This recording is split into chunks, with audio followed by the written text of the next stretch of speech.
Welcome back to another technical deep dive here in the Debug Zone. Today we're tackling a big question and breaking it down with insights from other users. Hopefully this clears up some misconceptions and helps you get the answer you need. So buckle up, stay a little curious, and let's jump right in.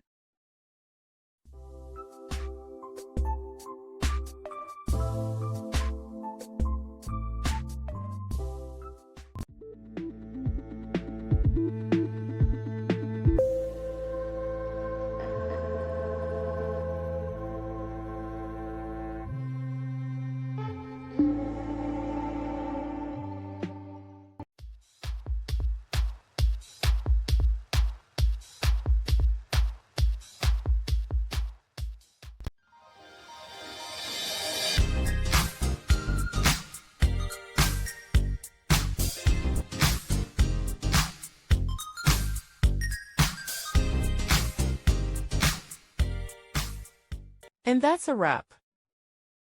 I hope you found the answer you were looking for. If you did, take a second to hit that subscribe button. It really helps out. And let me know in the comments which solution worked best for you. See you next time in the Debug Zone.